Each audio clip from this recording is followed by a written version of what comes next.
Hi friends, എല്ലാവർക്കും പൊടിയസ് വേൾഡിലേക്ക് സ്വാഗതം. ഇന്ന് വളരെ എളുപ്പത്തിൽ തയ്യാറാക്കി എടുക്കാൻ പറ്റുന്ന ആവിയിൽ വേവിച്ച കേക്കിൻ്റെ റെസിപ്പി ആയിട്ടാണ് ഞാൻ വന്നിട്ടുള്ളത്. റവ ഉപയോഗിച്ചിട്ടാണ് കേട്ടോ നമ്മൾ ഈ കേക്ക് ഒന്ന് തയ്യാറാക്കി എടുക്കാൻ വേണ്ടി പോകുന്നത്. അതുപോലെ തന്നെ ഈ കേക്ക് തയ്യാറാക്കി എടുക്കുന്നതിന് നമുക്ക് ഓവൻ്റെ ഒന്നും ആവശ്യമില്ല കേട്ടോ. നമുക്കൊരു ഇഡലി പാത്രം മാത്രം മതിയാവും. വീഡിയോ കണ്ടുകൊണ്ടിരിക്കുമ്പം ഇഷ്ടമാവുകയാണെന്നുണ്ടെങ്കിൽ മറക്കാതെ ഒന്ന് ലൈക്കും കൂടി ചെയ്തേക്കണേ. അപ്പോൾ നമുക്കിതെങ്ങനെ തയ്യാറാക്കുന്നതെന്ന് ഒന്ന് നോക്കിയിട്ട് വരാം. കേക്ക് തയ്യാറാക്കി എടുക്കുന്നതിനായിട്ട് ഞാനിവിടെ 1 കപ്പ് അളവിലാണ് കേട്ടോ റവ എടുത്തിട്ടുള്ളത്. ഞാനിവിടെ വറുത്ത റവയാണ് എടുത്തിട്ടുള്ളത്. വറുത്ത റവയായാലും വറുക്കാത്ത റവയായാലും കുഴപ്പമില്ല കേട്ടോ.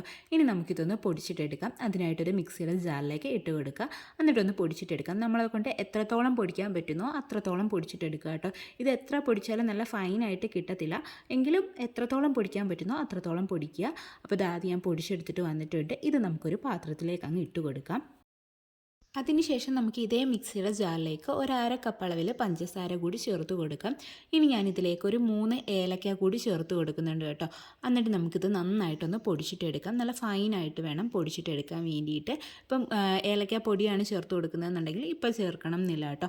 അതുപോലെ തന്നെ വാനില എസൻസ് വേണമെങ്കിൽ അതും ചേർത്ത് കൊടുക്കാം. അതും ഇപ്പോൾ ചേർത്ത് കൊടുക്കരുത് കേട്ടോ. അപ്പോൾ ഇതാ പഞ്ചസാരയും ഞാനൊന്ന് പൊടിച്ചെടുത്തിട്ടുണ്ട്. ഇത് നമുക്ക് ആ ഒരു പാത്രത്തിലേക്ക് അങ്ങ് ഇട്ട് കൊടുക്കാം. അടുത്തതായിട്ട് നമുക്ക് മിക്സിയുടെ ഒരു വലിയ ജാർ എടുക്കാം. അതിലേക്ക് 2 മുട്ട പൊട്ടിച്ചൊഴിച്ചത് ചേർത്ത് കൊടുക്കുക കേട്ടോ. ശേഷം നമുക്കിതിലേക്ക് ഒരു 2 ടേബിൾ സ്പൂൺ അളവിൽ സൺഫ്ലവർ ഓയിലും കൂടി ഒഴിച്ചു കൊടുക്കാം. സൺഫ്ലവർ ഓയിലിന് പകരം ബട്ടർ വേണമെങ്കിലും ചേർത്ത് കൊടുക്കാം. അതൊന്ന് ഉരുക്കിയതിന് ശേഷം അതിൻ്റെ ചൂട് മാറിയിട്ട് ഇതിലേക്ക് ചേർത്ത് കൊടുക്കുക കേട്ടോ. എന്നിട്ട് നമുക്കിത് നന്നായിട്ടൊന്ന് അടിച്ചെടുത്തിട്ട് വരാം. അപ്പോൾ അത് ആദ്യം ഞാനൊന്ന് അടിച്ചെടുത്തിട്ട് കൊണ്ടുവന്നിട്ടുണ്ട്. ഇനി നമുക്കിതിലേക്ക് നമ്മൾ നേരത്തെ പൊടിച്ച് വെച്ചിട്ടുണ്ടായിരുന്ന റവയും പഞ്ചസാരയും ഇതിലേക്ക് ചേർത്ത് കൊടുക്കാം. ശേഷം നമുക്കിതിലേക്ക് ഒരു നുള്ള അളവിൽ ഉപ്പ് കൂടി ചേർത്ത് കൊടുക്കാം. മധുരം ഒന്ന് ബാലൻസ് ചെയ്യുന്നതിന് വേണ്ടിയിട്ടാണ്. എന്നിട്ട് ഇത് ഒന്നുകൂടി ഒന്ന് അടിച്ചെടുത്തിട്ട് വരാം. അപ്പോൾ അത് ഞാനൊന്ന് അടിച്ചെടുത്തിട്ട് വന്നിട്ടുണ്ട്.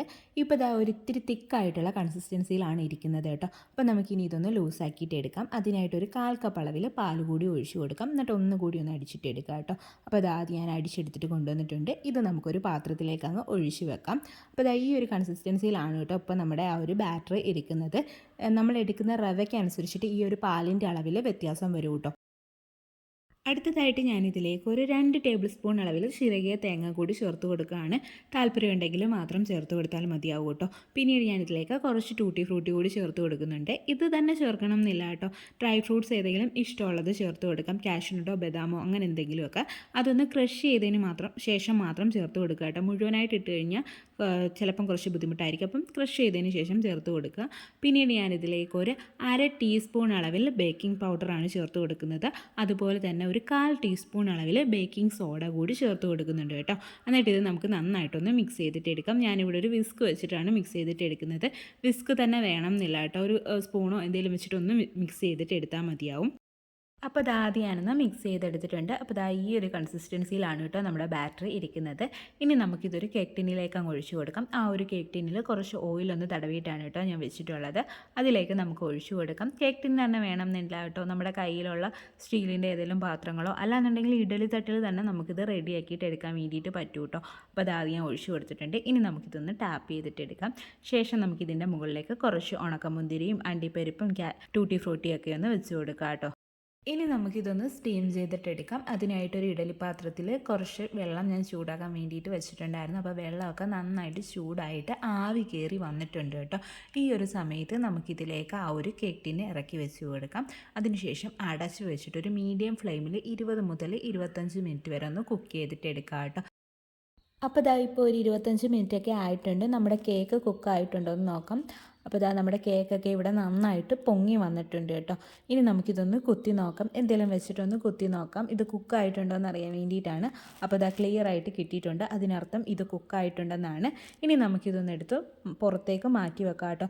നമ്മൾ ഇഡലിത്തട്ടിലൊക്കെയാണ് വേവിച്ചിട്ടെടുക്കുന്നതെന്നുണ്ടെങ്കിൽ പെട്ടെന്നായി കിട്ടും കേട്ടോ. ഈ ഒരു 25 മിനിറ്റ് വേണ്ടി വരില്ല. ഇത് നമ്മൾ വലിയ പാത്രത്തിലാണ് കുക്ക് ചെയ്തെടുത്തത്. അതുകൊണ്ടാണ് ഇത്രയും സമയം പിടിച്ചത് കേട്ടോ. അപ്പോൾ ഇതിൻ്റെ ചൂട് മാറിയതിന് ശേഷം നമുക്ക് ഡിമോൾഡ് ചെയ്തിട്ട് എടുക്കാം. അപ്പോൾ നമ്മുടെ കേക്കിൻ്റെ ചൂടൊക്കെ മാറിയപ്പോഴേക്കും ഞാനൊന്ന് ഡിമോൾഡ് ചെയ്തിട്ട് എടുത്തിട്ടുണ്ടായിരുന്നു. ആ ഒരു ക്ലിപ്പ് എൻ്റെ നിന്ന് മിസ്സായി പോയി കേട്ടോ. അപ്പോൾ ഇത് നല്ല പെർഫെക്റ്റ് ആയിട്ട് തന്നെ കിട്ടിയിട്ടുണ്ട്. സൈഡൊക്കെ നല്ല പക്കായിട്ട് കിട്ടിയിട്ടുണ്ട്. ഇത് കണ്ടു കഴിഞ്ഞാൽ തന്നെ ആരും പറയത്തില്ല നമ്മളിത് ആവിയിൽ വേവിച്ചാണെന്ന് കേട്ടോ. അത്രയ്ക്ക് നല്ല പെർഫെക്റ്റ് ആയിട്ട് കിട്ടിയിട്ടുണ്ട്. അതുപോലെ തന്നെ നല്ല ടേസ്റ്റുമാണ് കേട്ടോ. അപ്പോൾ എല്ലാവരും ഇതൊന്ന് ട്രൈ ചെയ്ത് നോക്കണേ. നമുക്ക് വളരെ എളുപ്പത്തിൽ തയ്യാറാക്കി എടുക്കാൻ പറ്റുന്ന നല്ലൊരു റെസിപ്പിയാണ് കേട്ടോ. നമുക്ക് വൈകുന്നേരങ്ങളിൽ ചൂട് ചായക്കൊപ്പമൊക്കെ കഴിക്കാൻ പറ്റിയിട്ടുള്ള നല്ലൊരു റെസിപ്പിയാണ്. മാത്രമല്ല ക്രിസ്മസും കൂടിയാണ്.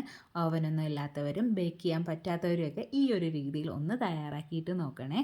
അപ്പോൾ ഞാനൊന്ന് കട്ട് ചെയ്തിട്ടും കൂടി കാണിക്കുന്നുണ്ട്. വീഡിയോ ഇഷ്ടമാണെന്നുണ്ടെങ്കിൽ മറക്കാതെ ഒന്ന് ലൈക്കും കൂടി ചെയ്തേക്കണേ. അതുപോലെ തന്നെ ആദ്യമായിട്ട് ചാനൽ കാണുന്ന കൂട്ടുകാരൊക്കെ ഉണ്ടെങ്കിൽ പ്ലീസ് ഒന്ന് സബ്സ്ക്രൈബ് ചെയ്ത് സപ്പോർട്ടും കൂടി ചെയ്യണേ. വീണ്ടും നല്ലൊരു വീഡിയോ ആയിട്ട് വരാം. Thanks for watching.